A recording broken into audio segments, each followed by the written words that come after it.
My dear all students and viewers, welcome on my YouTube channel.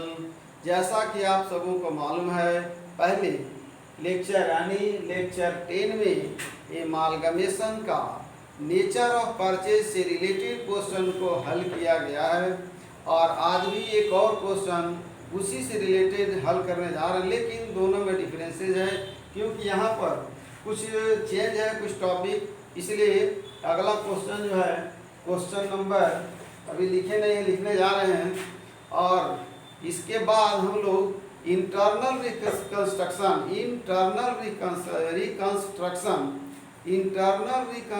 का मतलब होता आंतरिक पुनर्निर्माण, मतलब वैसा रिऑर्गेनाइजेशन है, संगठन को ऐसा रिकंस्ट्रक्ट करना है जो कि अंदर से हो। इंटरनल, उसके बारे में बात बताएंगे कि इंटरनल का मतलब वो अपने कैपिटल में कमी या वृद्धि करके यानी उसको जो है इंटरनल रिकंस्ट्रक्शन कंपनी करती है। बाहरी कोई पता नहीं चलता, बाहरी दिखावा नहीं होता और इमोटलाइज भी नहीं होता है। ओनली इंटरनल रिड्यूसिंग कैपिटल यानी रिडक्शन ऑफ कैपिटल के आधार पर तो बात की बात है।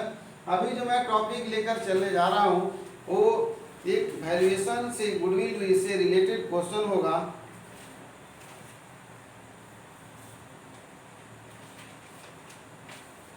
The following are the balance sheet of A limited and B limited. Share capital दिया हुआ है, इक्विटी शेयर और रिजर्व फंड दिया हुआ है। इधर बढ़ते हैं, इधर स्टैट्यूटरी रिजर्व यानी ये जो है वैधानिक जो संचय है और डिविडेंड इक्वलाइजेशन फंड है और स्टेटमेंट प्रॉफिट लॉस दिया हुआ है। आगे है non current liability 10% debenture of tennis. इस सब का एनालिसिस, विश्लेषण, डिस्कस यानी एडिशनल इंफॉर्मेशन के आधार पर होता है कि क्या करना है। इधर करेंट एसेट्स और फिक्स एसेट्स है। आगे बढ़ते हैं, क्वेश्चन क्या, what question is that the two companies agree to amalgamate and form a new company called Chandan limited. दो कंपनी का एमालगमेशन होता है और एक नई कंपनी का निर्माण होता है जिसका नाम चंदन लिमिटेड है। Which takes over the assets and liability of both the company. Chandan limited दोनों कंपनियों का संपत्ति और दायित्वों का अधिग्रहण करती है। The assets of A limited are taken over at a reduced valuation of 10%। The assets of A limited are taken over at a reduced value of 10% with the exception of building which are accepted at book value. Both the companies are to receive 5% of the valuation of their respective business as goodwill। यानी valuation के बाद जो संपत्ति होगा उसका दोनों company का जो है 5% निकाला जाएगा गुडविल। पुनः मैं रिपीट करता हूँ, the assets of A limited taken over at a reduced valuation 10% of the exception of building, केवल बिल्डिंग को छोड़कर the entire purchase price is to be paid. यहाँ तक हो गया था। Both the companies are to receive 5% of the valuation of their respective business as goodwill. जो valuation के बाद होगा 5% को गुडविल निकाला जाएगा यानी संपत्ति का। The entire purchase price is to be paid by Chandan limited, देगा, भुगतान करेगा यानी फुली पेड शेयर में। In return of debenture in A limited 10% debenture of the same amount are to be issued by Chandan limited. Same amount मतलब journal entry वहाँ पर होगा 10% debenture account दिया टू 10% डिवेंचर यानी चंदन लिमिटेड में कोई चेंजिंग नहीं है। Give journal entries in the books of E Limited and Chandan Limited and prepare balance sheet of Chandan Limited after amalgamation।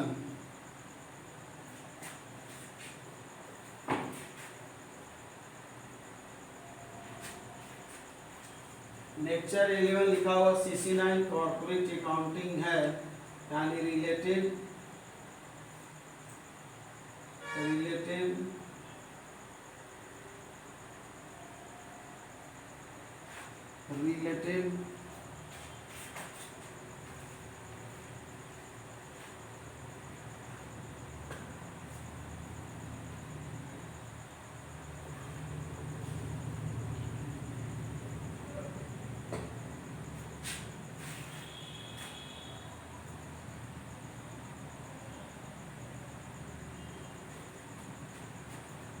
related to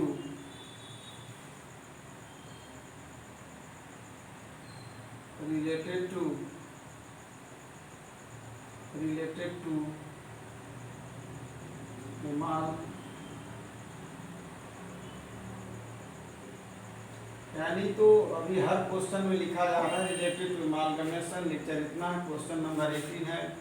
question number 18 है, सबसे पहले हम लोग लिखेंगे calculation of purchase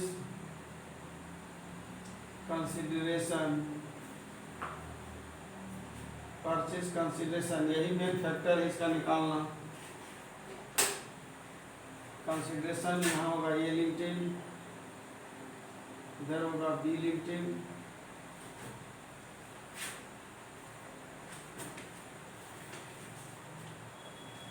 a limited, इधर तो केवल लायबिलिटी है। ए लिमिटेड यानी दिया हुआ पहले एक बिल्डिंग है, ए लिमिटेड का एलजीटी होगा 30,000, यहाँ है ही नहीं। मशीनरी है, सबका डायरेक्ट कैलकुलेशन कर लेंगे। 1,10,000 का 10% 11,000 होगा। 1,10,000 में से 11,000 घटाएंगे तो 99,000 आएगा। 99,000। इधर है 50,000 का 10% घटाएंगे तो ये आएगा 45,000।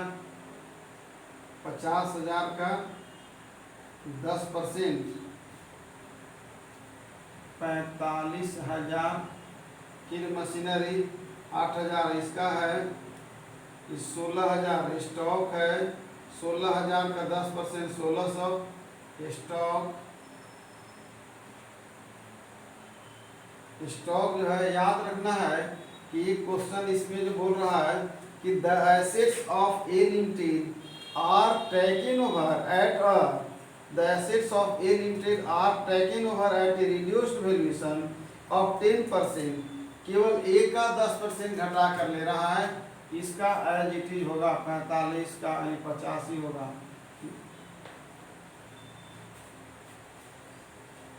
क्योंकि ए लिमिटेड का ही घटा करके लिया है, ए का हो गया, इसका 50,000 ही रहेगा। यहाँ पर इसका है 16,000 का 10% 1,600, 14,400। अब इसका रह जाएगा 8,000, ये चेंजिंग नहीं है इसमें। फिर है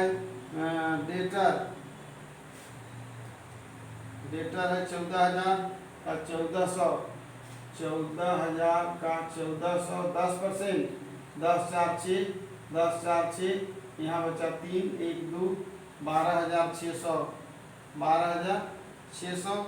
और यहाँ हो जाएगा 9,000। और यहाँ पर है 3,000 और 1,000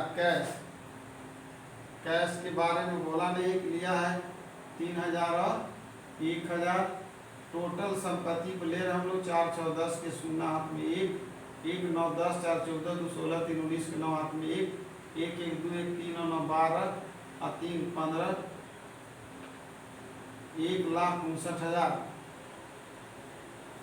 9 4 13 2 15 3 18 1 19 6 4 10 हाथ में 1 9 10 4 14 2 16 हाथ में 1 1 3 4 और 9 13 और 2 15, 1,59,000। इसका हो जाएगा 1 9 10 8 18 के 8 हाथ में 1 1 5 6 68,000। लेस करेंगे हम लोग, लेस करेंगे। सबसे पहले आएगा इसमें 20,000 3,000 और 10,000। चूँकि एक नंबर में आएगा डिवेंचर इम्प्लाइज पीपीएफ लायबिलिटी है 20,000 3,000, यानी टोटल लायबिलिटी डायरेक्ट लिख रहे हैं। टोटल लायबिलिटी इसमें हो जाएगा 20 3 23 और 10 33,000। 33,000 और 20 10 3 23, इसमें केवल होगा 8,000। यहाँ हो जाएगा 60,000। 9 3 6 हो जाएगा, 5 में से 2 घटा 3, 1,36,000। ये हो गया net assets. Net assets add करेंगे हम लोग गुडविल। परचेज प्राइस निकाल रहे हैं हम लोग, पर लिखा हुआ है कैलकुलेशन ऑफ परचेज कंसीडरेशन यानी टोटल नेट एसेट्स मेथड है। ये सारा ये सब पहले डिस्कस हो चुका है, कौन सा मेथड होगा यानी परचेज प्राइस निकालने के लिए। तो नेट एसेट्स मेथड का मतलब हुआ total assets minus total liability, लिखा हुआ है टोटल लायबिलिटी। अब इसका निकालने 1,36,000, 1,36,000 का 5%, 5×36 के सुना हाथ में 3, 13×5 65 और 3 68, 5×36 के सुना हाथ में 3, 5 के 15 के 18 का हाथ में 5 का 5 6,800। और इसका हो जाएगा 6,000, 1,36,000, 1,36,000 और तो कुछ घटाना है।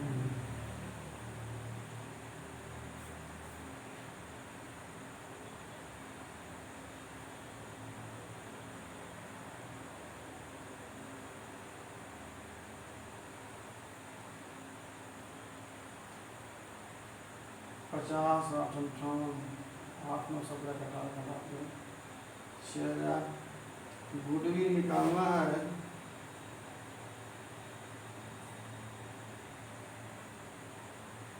$9,300 टोटल गुडविल आ रहा है हमारा, आ रहा है।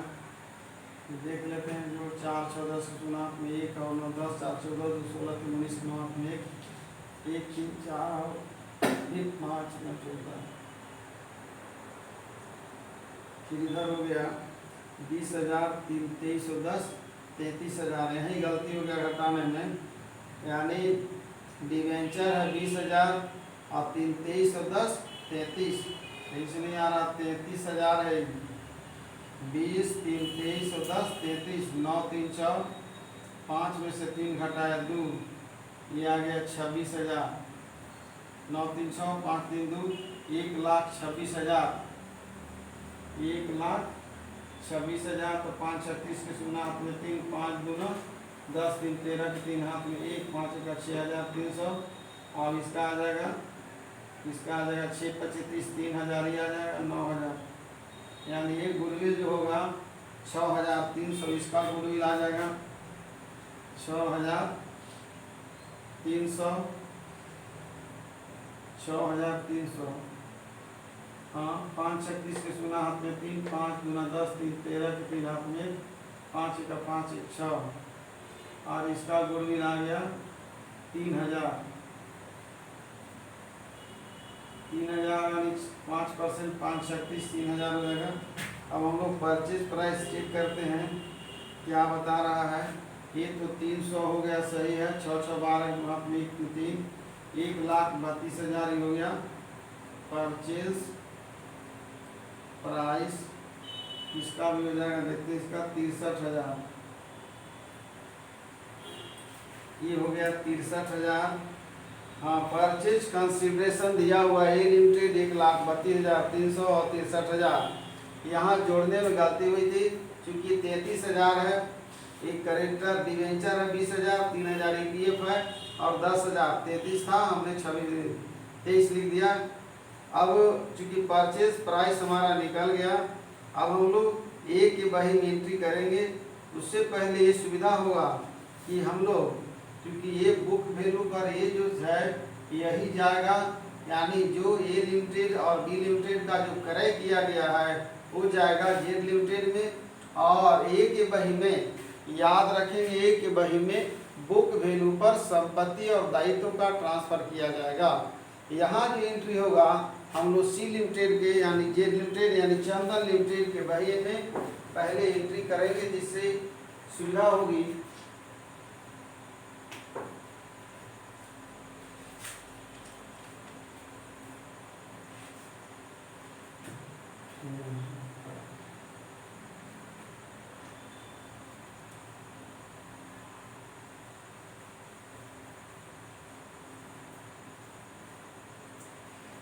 ये एक टॉपिक यानी एक मेन यही होता है कैलकुलेशन ऑफ परचेज कंसीडरेशन।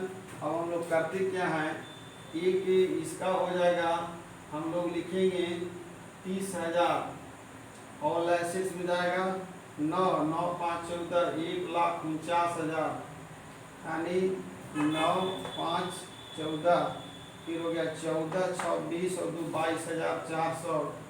सुविधा के लिए ऐसा कर देते हैं, बगल में लिख देते हैं, यहाँ स्टॉप कर देते हैं और यहाँ कर देते हैं मशीनरी, फिर यहाँ कर देते हैं हम बिल्डिंग। इससे आसानी होगा, जल्द बनेगा। 12 और 8, 20, 1, 21,000, 12, 8, 20, 1, 21,600, 21,600, 3 और 1, 4,000। इसको भी लेके चल रहे हैं हम लोग। और क्रेडिटर में जो है लायबिलिटी जाएगा यही, यानी टोटल लायबिलिटी कहाँ लिखे हम लोग, 33,000 और 8,000, 33,000 और 8,000, यानी ये जाएगा 41,000, 33 और 8, 41,000। और गुडविल भी जाएगा 6,300 और 3, 6 और 3, 9,300। गुडविल जाएगा, ये गुडविल 9,300, यानी इसको जोड़ेंगे हम लोग। 300 यहाँ पर है, 3, 6, 9, 4, 13, 13 उल्टा पल्ला लिखा के, खैर उसको अरेंज कर लेंगे लिखने समय। इसको मिटाते हैं इधर वाले को। जेड लिमिटेड के बही में एंट्री बाद में किया जाता है, लेकिन एक सुविधा होगी कि फिर हमको इसको दोबारा देखने का जरूरत नहीं पड़ेगा। और ए लिमिटेड के बही में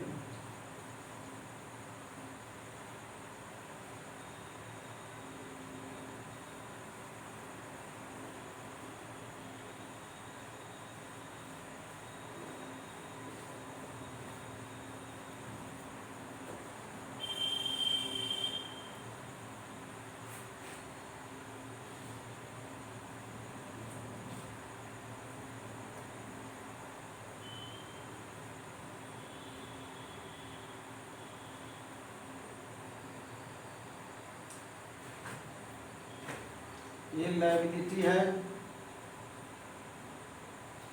अब हम लोग यहाँ करते हैं journal entries, journal entries in the books of A limited. तो ए लिमिटेड में यानी पहला एंट्री होगा रियलाइजेशन अकाउंट या टू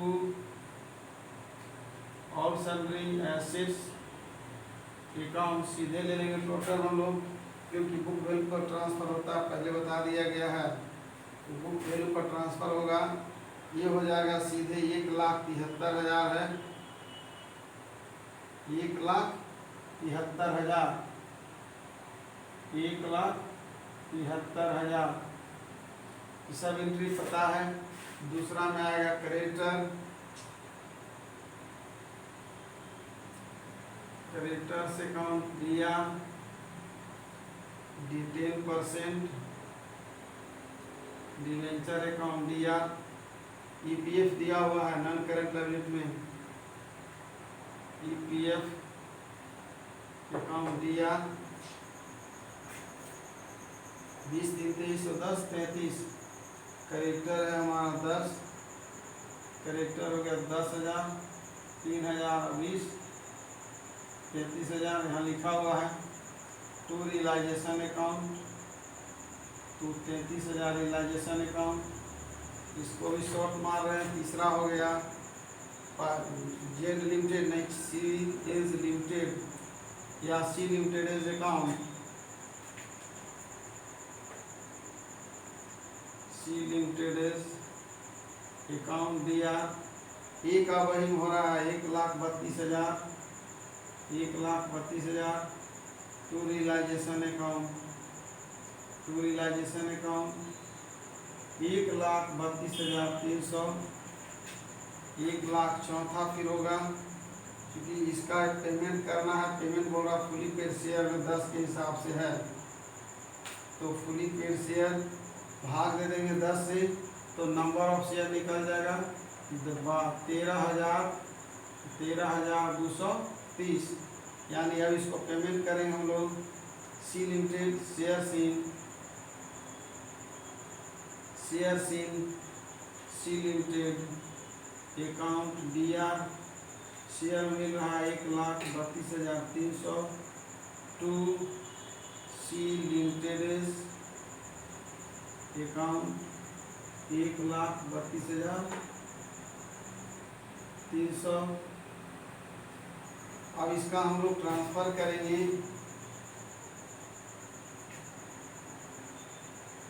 इक्विटी शेयर कैपिटल में। पहले जाएगा शेयर कैपिटल, फिर जाएगा रिजर्व फंड, उसके बाद जाएगा प्रॉफिट एंड लॉस अकाउंट और स्टैट्यूटरी रिजर्व। ये जो है राइट ऑफ होगा, डिविडेंड इक्वलाइजेशन फंड। अभी रियलाइजेशन अकाउंट बनाने के लिए हमको जितना ज़रूरत है ऐसे उसका एंट्री होगा, इसका भी एंट्री होगा। शेयर्स इन सी लिमिटेड है, ये डेबिट है, क्रेडिट होगा और इक्विटी शेयर होल्डर डेबिट होगा। उसी तरह से जो लायबिलिटी है ये कैपिटल, रिजर्व फंड, ये सब का होगा, क्रेडिट रहता डेबिट होगा, फिर इक्विटी शेयर होल्डर क्रेडिट होगा। यही सब एंट्री बताएगा। हम लोग अब रियलाइजेशन बनाते हैं इतना पर रियलाइजेशन।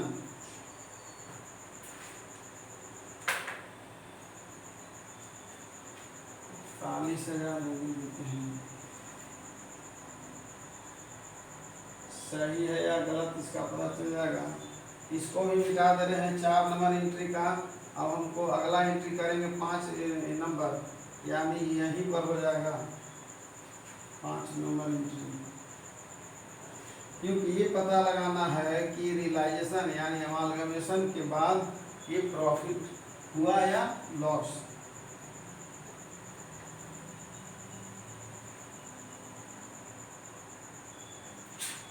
अब निकालना है रियलाइजेशन अकाउंट।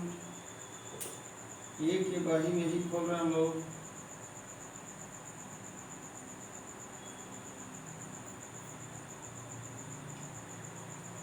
पहला होगा to all sundry assets account. All sundry assets account 1,73,000 by हो जाएगा। All sundry liabilities, all sundry liabilities account इसका कर दे रहे हैं लोग 33,000 बाई हो जाएगा। सी चंदन लिमिटेड, सी लिमिटेड अकाउंट हो गया, ये खर्चा था 1,32,300 लिखा हुआ है। रियलाइजेशन अकाउंट है, क्रेडिट है, क्रेडिट में गया, एक क्रेडिट है, क्रेडिट में चल गया। लिमिटेड 1,32,300 जोड़ते हैं, यहाँ 300 होगा, 3 2 5 3 3 6 1,65,300। यहाँ 1,73,000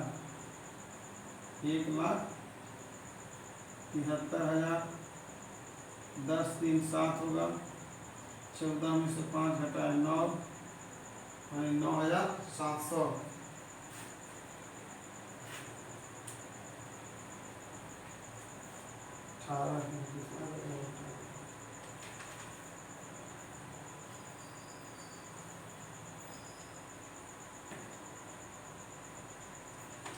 रियलाइजेशन लॉस है 7,700, छूट रहा है, देखते हैं।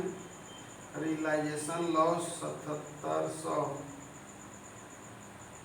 हाँ उसमें है कि प्रोविजन फॉर डीडी जो है 10% और का आएगा नहीं। प्रोविजन फॉर डीडी यानी डेटर जो हमारा है ऑल एसेट्स का, तो उसका एंट्री होता है, यानी डेटर तो उसमें देखना होगा डेटर कितना था। डेटर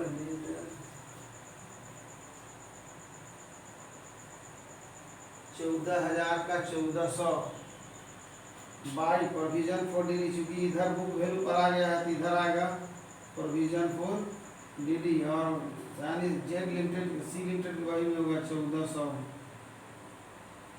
यानी मिलाने के लिए हम लोग 1,400 को डायरेक्ट हटा दे रहे हैं, आता है कि नहीं।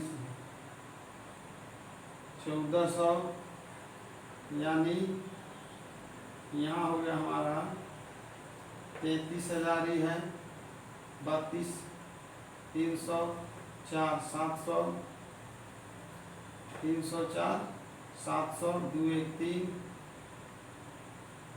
2 6।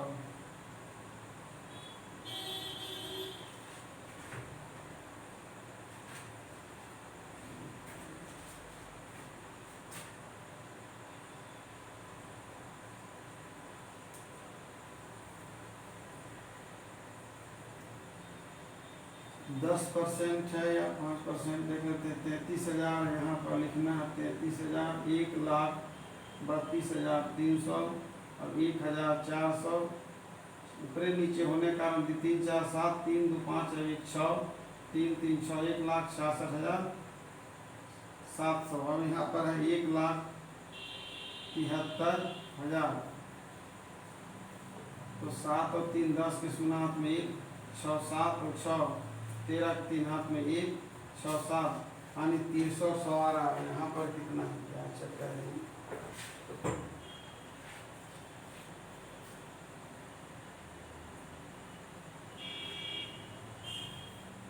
रियलाइजेशन लॉस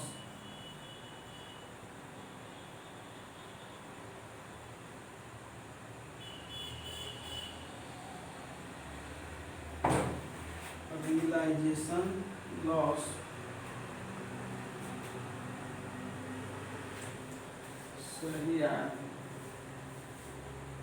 क्योंकि यहाँ पर प्रोविजन फॉर डीडी बोला ही नहीं है, अपने मन से क्यों लिख रहे हैं।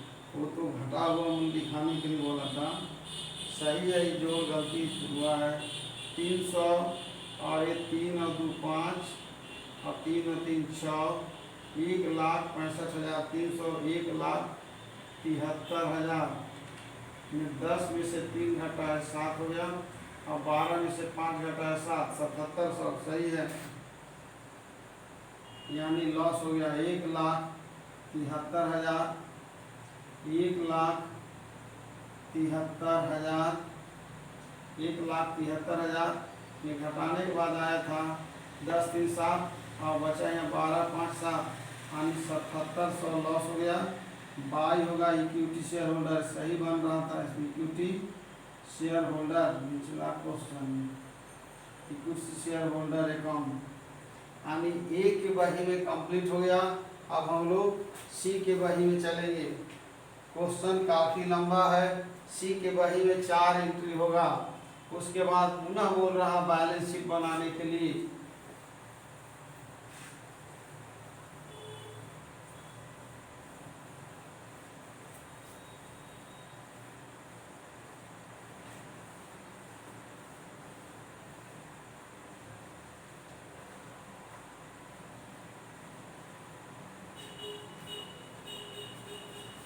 हम लोग सी के बही में एंट्री करेंगे।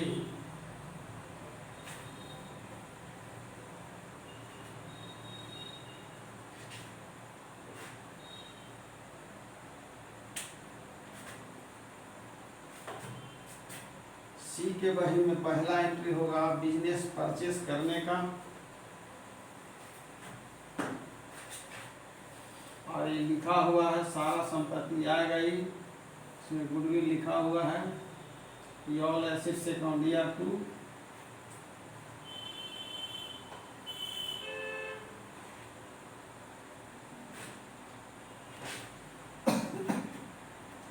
जर्नल एंट्रीज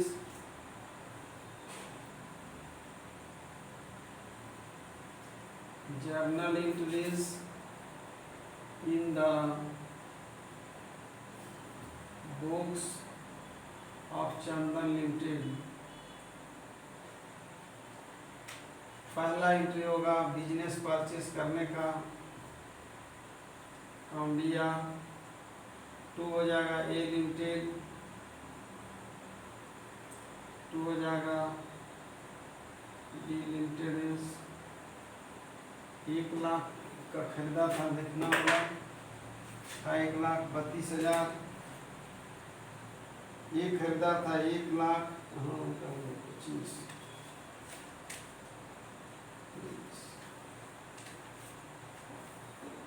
1 लाख था 18। 1,32,300। 1,32,300 और यहाँ था 63,000।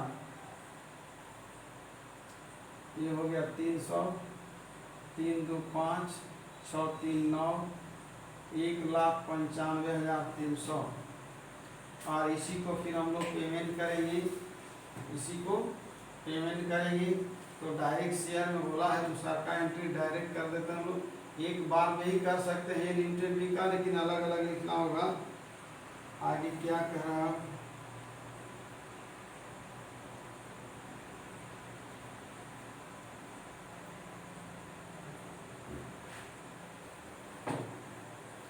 दूसरा एंट्री करेंगे हम लोग। ऑल सन्ड्री एसेट्स अकाउंट यार एक बार में लेके चलते हैं।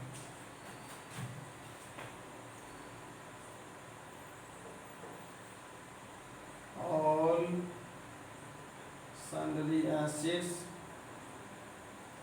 अकाउंट यानी इसको जोड़ते हैं हम लोग।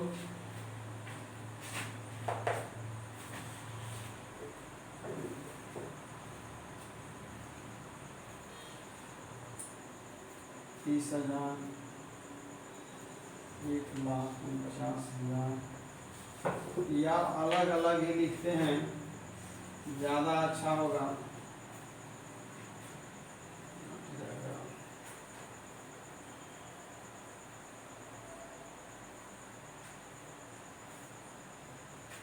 सबसे पहले होगा बिल्डिंग अकाउंट दिया, बिल्डिंग अकाउंट दिया 30,000। मशीनरी अकाउंट दिया, मशीनरी है 1,49,000, जोड़ना तो पड़ेगा 1,49,000। स्टॉक अकाउंट दिया 22,400। स्टॉक के बाद लगता डेटर होगा, स्टॉक के बाद डेटर होगा 21,600। 4,000 लगता है कैश है दिया। यानी ये चंदन लिमिटेड के पास सब आ रहा है, सारा संपत्ति है, सब डेबिट होगा, ऑल आर डेबिटेड। गुडविल भी वही हो गया 4,000। फिर हो गया गुडविल, जोड़ना तो पड़ेगा ही। गुडविल अकाउंट दिया, यह है 9,300। तो 9,300 ही जोड़ते हैं, मिटा देंगे हम लोग। 4 और 6 10 3 13 3 हाथ में 1, 4 6 10 3 13 3 हाथ में 1, 1 9 10 दोबारा 1 13, 4 17, 3 20 और 6 26 के 6 हाथ में 2, 2 4 2 6 4 10 और 3 13 3 हाथ में 1 1 2 2,36,300, 2,36,300, 2,36,300। इसको मिटाते हैं अभी। दोबारा लिखने के चलते ऐसा किया गया है। 2 हो जाएगा सन्ड्री क्रेडिटर, 2 क्रेडिटर दोनों का लिखाएगा, क्रेडिटर से अकाउंट 2 हो जाएगा।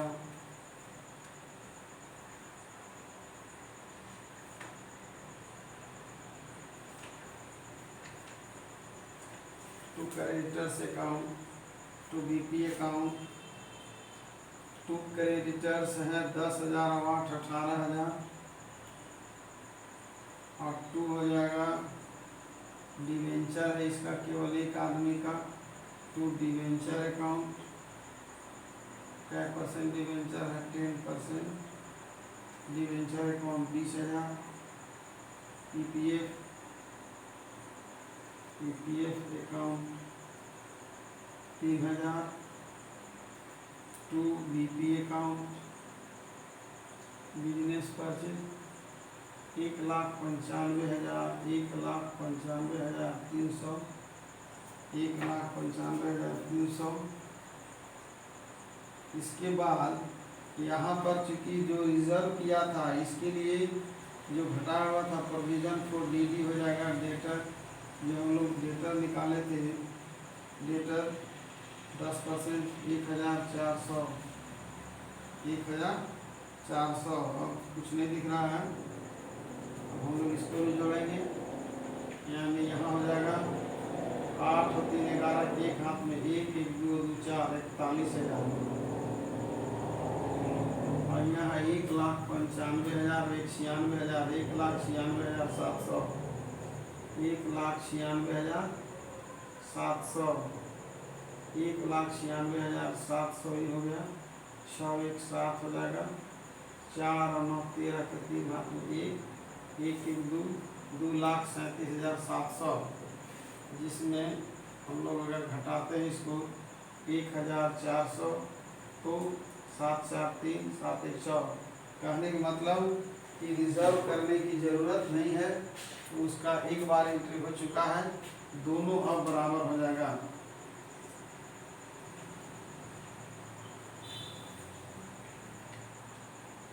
यहाँ 300 देखिए, 8 3 11 5 16 के 100 हाथ में 1 1 2 2 4 और 9 13 के हाथ में 2,36,000, यानी all assets and liability taken over by the हो गया, ऑल एसेट्स एंड लायबिलिटी। अब इसको हम लोग पेमेंट करेंगे, यानी इसका याद रखना है कि 10 से भाग देंगे तो हमारा आ जाएगा 13,230 शेयर, 13,230 शेयर। 10 से भाग देंगे तो इसको 6,300 आएगा, 6,300 शेयर्स हो गया। टोटल जोड़ेंगे हम लोग 30 2 3 5 6 3 9 1 19,530 शेयर एक बार लेंगे या अलग अलग लेंगे। अब इसको मिटाते हैं। अभी एक और स्टेप है, बैलेंस शीट अपने बनाएंगे। क्वेश्चन बहुत लंबा हो गया है। दूसरी चीज़, इसका एंट्री तो मैं कर दिया, और दोनों के बही में केवल एंट्री ही देगा, इतना लेंदी क्वेश्चन नहीं देगा कि लास्ट में बैलेंस शीट बना, दोनों के बही में जर्नल एंट्री करेंगे।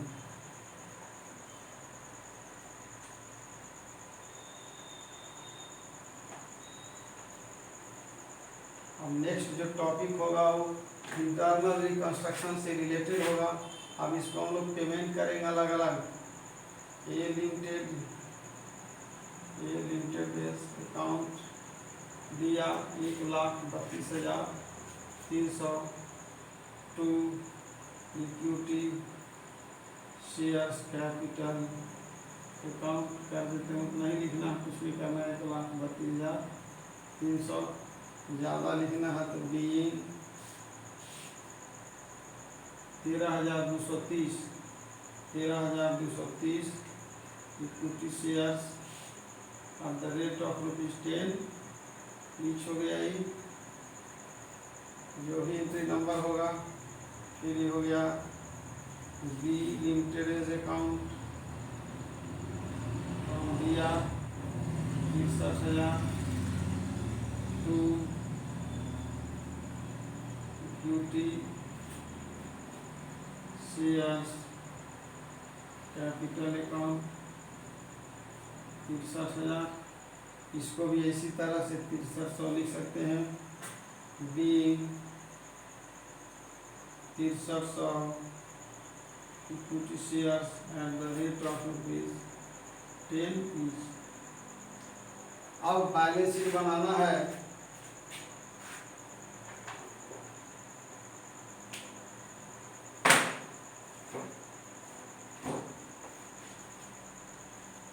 क्वेश्चन काफ़ी थोड़ा लेंदी कर दिया है।